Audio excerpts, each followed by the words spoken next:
ঘুমিয়ে ঘুমিয়ে স্বপ্ন দেখাকে কোনোদিন স্বপ্ন বলে না। স্বপ্ন সেটাই যেটা পূরণের ইচ্ছা মানুষকে ঘুমাতে দেয় না।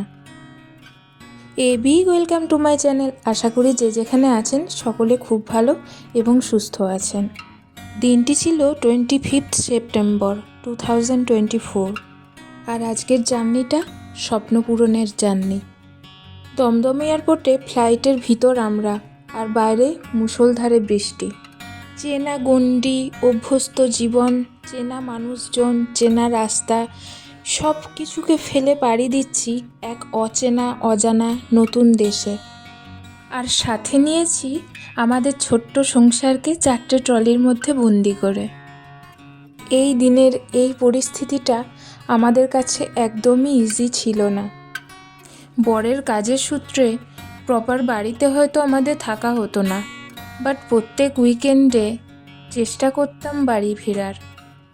সেখান থেকে যখন একদম অন্য একটা জায়গায় আমরা পাড়ি দিচ্ছি, আর এটাও বুঝতে পারছি মন খারাপ হলে দৌড়ে আসার কোনো রকম সম্ভাবনা নেই, এই সিচুয়েশানটা হয়তো আমি বলেও কাউকে বোঝাতে পারবো না। যার সাথে হয়েছে সেই বুঝতে পারবেন। বিদায় প্রিয় কলকাতা নগরী, দেখা হবে আবার 1 বছর পর। আমরা এখন যাচ্ছি বোম্বেতে। বোম্বেই 9 ঘন্টা লেওভার। চলে এসছে প্রথম স্ন্যাক্স, কিছু ফ্রুটস দিয়েছে। ফ্লাইটে অনেক খাবার দিয়েছিল, কিন্তু আমার পুরো জার্নিটাই সব পিকচার নেওয়া হয়নি। কলকাতা থেকে লন্ডন পুরো জার্নিটাই আমাদের এয়ার ইন্ডিয়াতেই বুক ছিল। এটা বোম্বে থেকে আমাদের সেকেন্ড ফ্লাইট, যেটা ল্যান্ড করবে ডাইরেক্ট লন্ডনের হিথ্রো এয়ারপোর্টে। বোম্বেতে ল্যান্ড করার পর একটা লম্বা লেওভার, সকালের ফ্লাইট ডিলে, ঘরের মানুষগুলোর করুণ কণ্ঠস্বর, সব মিলিয়ে মনটা ভীষণই ভারাক্রান্ত হয়ে পড়েছিল। আর এই ভারাক্রান্ত মন নিয়ে বোম্বে এয়ারপোর্টে গোটা একটা রাত কিভাবে পার হয়ে গেল মনেই পড়ে না। আমাদের কাছে এটি প্রথম ইন্টারন্যাশনাল ফ্লাইট জার্নি ছিল, আর এক্সপিরিয়েন্সগুলোও ছিল একবারে নতুন। এখন আমরা মধ্য আকাশে, কোন দেশের উপর দিয়ে উড়ে যাচ্ছে বুঝতেও পারছি না। বোম্বে এয়ারপোর্ট থেকে হিথ্রো এয়ারপোর্টে পৌঁছাতে ফ্লাইটটির টাইম লাগবে 10 থেকে 10.5 ঘন্টা মতন। আর এই এতক্ষণ ধরে শুধুই বসে থাকা আর বাইরের দৃশ্য দেখা। ফ্লাইটটি যখন স্টার্ট দিয়েছিল ইন্ডিয়ার টাইম অনুযায়ী ঘড়িতে তখন বাজছিল সকাল 10:45। আর আমরা এখন যাচ্ছি টাইম জোনের অপোজিটে। মানে আপনাদের আগে শেয়ার করেছি ইউকের লোকাল টাইম ইন্ডিয়া টাইমের থেকে 5.5 ঘন্টা পিছিয়ে থাকে, তো আমরা টাইম জোনের পেছনের দিকে যাচ্ছি। ফ্লাইটের মধ্যে 9-10 ঘন্টা এই লম্বা সময়টা বেশিরভাগ মানুষই ঘুমিয়ে কাটায়। আমার একদমই ঘুম আসেনি জানেন তো। ভাগ্যিস এই উইন্ডো সাইড সিটটা বুক করেছিলাম, আর সাথে পেয়েছিলাম ক্লিয়ার স্কাই। ভিডিওগুলি যখন ক্যাপচার করছিলাম কোনোদিন ভাবিও নি এগুলিকে পোস্ট করব, জাস্ট ভালো লাগা থেকে আর স্মৃতিকে ধরে রাখার জন্য করেছিলাম। এই দৃশ্যটি দেখতে আমার ভারী খুশি লাগে। আমরা এখন মেঘের থেকেও উপরে, মেঘ আমাদের নিচে ভেসে বেড়াচ্ছে।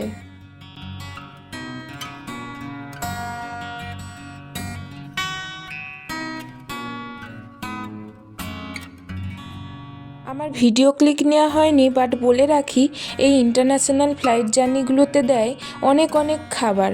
সকালে ব্রেকফাস্ট থেকে শুরু করে চা, কফি, মাঝে চায়ের সাথে স্ন্যাক্স, অফুরন্ত ড্রিঙ্কস, লাঞ্চ। গোটা ফ্লাইট জার্নিটাই মনে হলো খেতে খেতেই সময় চলে গেল। এটি কোন সাগরের উপর দিয়ে যাচ্ছিল আমার সঠিক জানা নেই, বা সমুদ্রের এই নীল জলরাশি আর পাশে সাদা বালি দুই মিলেমিশে এত সুন্দর একটা দৃশ্য তৈরি করেছিল, সত্যি সেটা ভোলার না। বরাবরই আমি একটু প্রকৃতিপ্রেমী। প্রকৃতির এই রূপসজ্জা সবসময়ের জন্য আমাকে আকর্ষণ করে। একদিকে আমি বাইরের প্রকৃতি দেখতে ব্যস্ত, আর বর একদিকে ফ্লাইটের ছোট্ট স্ক্রিনে থাকা কমেডি মুভি দেখে নিজের মনে হেসে লুটোপুটি খাচ্ছে। তবে এই জিনিসগুলোই আমাদের ফ্লাইট জার্নিটাকে অনেকটা ইজি করে দিয়েছিল। ফ্লাইটের একটা ছোট্ট সিটে এই 9-10 ঘন্টা বসে থাকা বিষয়টা যখন শুনেছিলাম তখনই খুব ভয় লেগেছিল। বাট ঠাকুরের অশেষ কৃপায় আমাদের এই পুরো জার্নিটা শরীরের ওপর বিন্দুমাত্র এফেক্ট ফেলেনি। তবে এটাও একটা বিষয়, এই তাৎক্ষণিক ভালো লাগাগুলো কিন্তু ছিল মনকে ডাইভার্ট করার চেষ্টা। একদিকে বাড়ির মানুষদের ছেড়ে, অভ্যস্ত জীবন ছেড়ে এত দূরে যাওয়ার দুঃখ, আর একদিকে নতুন কেমন হবে সেই ভাবনা। ওই যে শুরুতেই বলেছিলাম স্বপ্নটা অ্যাকচুয়ালি আমার বরের, আর আমি তার ভাগিদার। আমি আমার কমফর্ট জোনের মধ্যেই থাকতে একটু পছন্দ করি, এই তো আছি, বেশ আছি। আর বর ঠিক তার অপোজিট, জীবনের সাথে চ্যালেঞ্জ রেখে চেষ্টা করে স্বপ্ন পূরণের। তবে এটাও সত্যি, লাইফে ভালো কিছু করতে গেলে আমাদের গতানুগতিক জীবন থেকে, অভ্যাস থেকে বেরোতেই হবে। আর আজকের ভিডিওটা তারই সাক্ষী। তবে চিন্তা এক জায়গায়, কলকাতা ছেড়ে আমরা যখন অন্য কোনো জায়গায় বা অন্য কোনো রাজ্যে যাই, তখন সেখানের মাটিতেও দাঁড়িয়ে মনে হয় আমি তো আমার দেশেই আছি। রাস্তাঘাট, আকাশ বাতাস সমস্ত কিছু আমার অধিকার, এটা আমার দেশ। বাট আজ আমরা যাচ্ছি পুরোপুরি একটা অন্য জায়গায় তো বটেই, অন্য একটা দেশে, যেখানকার রুলস রেগুলেশন টোটালি ডিফারেন্ট। আর ডিফারেন্ট হওয়াটাই খুব স্বাভাবিক। আর আমার ভয় তো আরও এক জায়গায়, আমি যতদিন না প্রপার জায়গাটা সম্বন্ধে জানতে পারছি, আমি কি ঘরবন্দি হয়ে যাব? আমি তো বাইরেও একা একা বেরোতে পারবো না। এই রকম ছোটোখাটো মনে হাজার এক প্রশ্ন আসছে। আর মাথায় এটাও রেখেছি, স্ট্রাগল তো করতেই হবে, সমস্যার সম্মুখীন হতেই হবে। কারণ সেটা আমাদের পুরোপুরি অচেনা এক গণ্ডি। সেখানে না আছে আমাদের কোনো রিলেটিভ, না আছে কোনো পরিচিতি, কোনো কিছুই নেই। আমরা দুজন একে অপরের ভরসা। আর একটা বিষয় নিয়েও খুব চিন্তা হচ্ছিল, যেহেতু আমরা পিওর ভেজিটেরিয়ান, তো এখানে এসে সমস্ত শাক সবজি কীভাবে পাবো, আদৌ পাবো কি না। যদিও এইসব চিন্তা মাথায় আমার আগেই এসছিল, আর সাথে করে আমি 1 সপ্তাহ রান্না করার মতো সমস্ত সরঞ্জাম নিয়েই এসেছিলাম।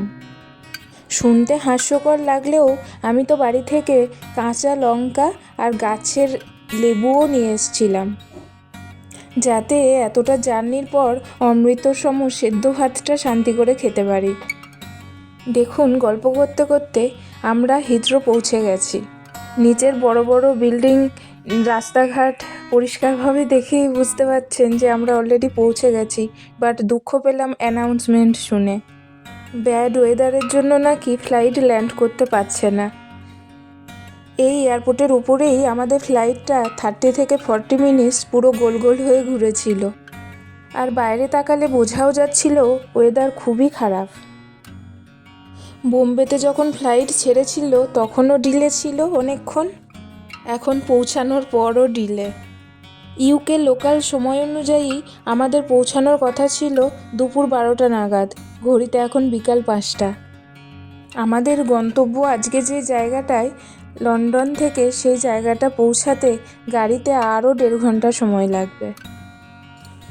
একটাই ভালো দিক যে পৌঁছে আমরা যে বিএনবিটায় উঠব, সেই বিএনবিটা আগে থেকেই বুক করা ছিল। না হলে সন্ধে হয়ে যাবে পৌঁছাতে, তারপরে যে কী যে অবস্থা হতো।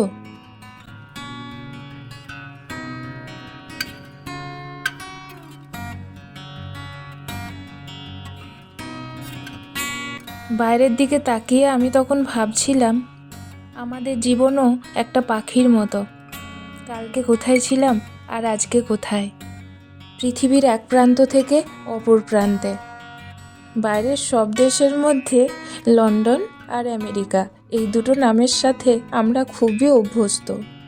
সেই লন্ডনের মাটিকে স্পর্শ করার আর কিছুক্ষণের অপেক্ষা মাত্র। দেখুন, আমরা অনেকটা নেমে গেছি। আমাদের ফ্লাইট ল্যান্ড করার সিগন্যাল পেয়েছে। নেমেই আমরা যেটা করেছিলাম, ইমিগ্রেশনের লাইনে দৌড়েছিলাম। সে তো এক প্রান্ত থেকে আর এক প্রান্ত, এক বিশাল লাইন। বোম্বে ইমিগ্রেশনে ভয় লাগেনি, যেহেতু ওটা আমাদের ওখানেই ছিল।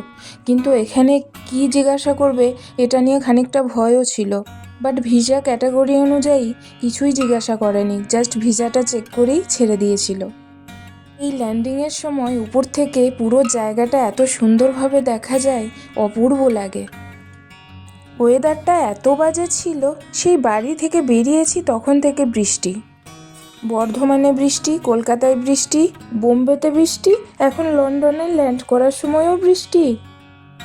বাড়ির মানুষগুলো অপেক্ষায় আছে। আমাদের প্রথম কাজ নেটওয়ার্ক কানেক্ট করে তাদের সাথে কথা বলা। এখন থেকে শুরু হলো আমাদের বিদেশ ভ্রমণ, আমাদের জীবনের এক নতুন অধ্যায়। আজকের ভিডিওটি একদমই একটা অন্য স্বাদের ভিডিও। আশা করি আপনাদের দেখতে ভালো লেগেছে। আপনারা আমার চ্যানেলের সাথে জুড়ে থাকুন আর এখানকার নতুন ভিডিওর স্বাদ নিতে থাকুন।